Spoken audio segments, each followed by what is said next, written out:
कर्नाटक में क्यों हारी भाजपा? भ्रष्टाचार बना बीजेपी की हार का बड़ा मुद्दा। जानिए बीजेपी की हार के 6 प्रमुख कारण।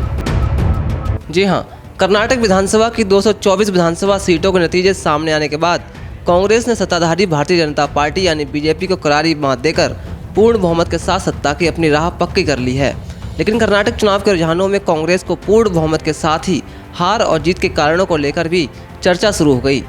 कर्नाटक में बीजेपी की करारी हार के पीछे मजबूत चेहरे का न होना और सियासी समीकरण साधने में नाकामी जैसी बड़ी वजह रही है। तो आइए जानते हैं कि आखिर बीजेपी की हार के वो कौन से 6 बड़े कारण हैं जिनकी वजह से बीजेपी को हार का सामना करना पड़ा। पहला सबसे बड़ा कारण ये है कि कर्नाटक में मजबूत चेहरे का ना होना।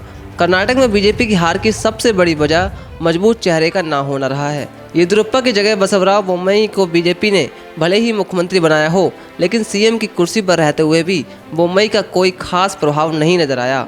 वहीं कांग्रेस के पास डीके शिवकुमार और सिद्धरमैया जैसे मजबूत चेहरे थे। बोम्मई को आगे कर चुनावी मैदान में उतारना बीजेपी को महंगा पड़ा। बीजेपी की हार के पीछे सबसे अहम वजह भ्रष्टाचार का मुद्दा रहा।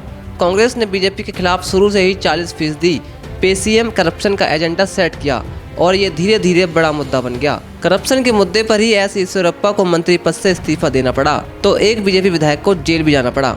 स्टेट कॉन्ट्रैक्टर एसोसिएशन ने पीएम तक से शिकायत कर डाली थी।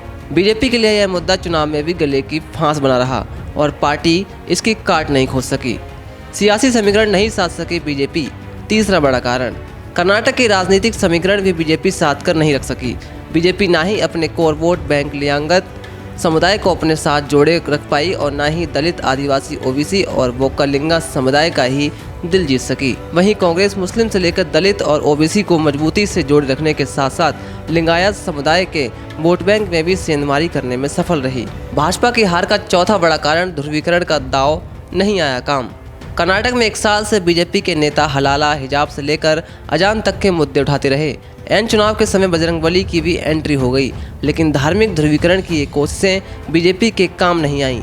कांग्रेस ने बजरंग दल को बैन करने का वादा किया तो बीजेपी ने बजरंग दल को सीधे बजरंगबली से जोड़ दिया और पूरा मुद्दा भगवान के अपमान का बना दिया। बीजेपी ने जमकर हिंदुत्व कार्ड खेला, लेकिन यह दांव भी काम नहीं आ सका। येदियुरप्पा जैसे दिग्गज नेताओं को साइड लाइन करना बीजेपी को पड़ा महंगा। जी हां, कर्नाटक में बीजेपी को खड़ा करने में अहम भूमिका निभाने वाले पूर्व मुख्यमंत्री बीएस येदियुरप्पा इस बार के चुनाव में साइड लाइन रहे।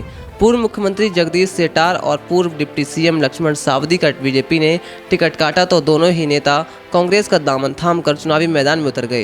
येदियुरप्पा, शेट्टार, सावदी तीनों ही लिंगायत समुदाय के बड़े नेता माने जाते हैं, जिन्हें नज़रअंदाज करना बीजेपी को सबसे बड़ा महंगा पड़ा। सत्ता विरोधी लहर की काट नहीं तला सकी भाजपा, छठा सबसे बड़ा कारण बीजेपी की हार का। जी हां, कर्नाटक में बीजेपी की हार की बड़ी वजह सत्ता विरोधी लहर की काट नहीं तलाश पाना भी रहा है। बीजेपी के सत्ता में रहने की वजह से उसके खिलाफ लोगों में नाराजगी थी। बीजेपी के खिलाफ सत्ता विरोधी लहर हावी रही, जिससे निपटने में बीजेपी पूरी तरह से असफल भी रही।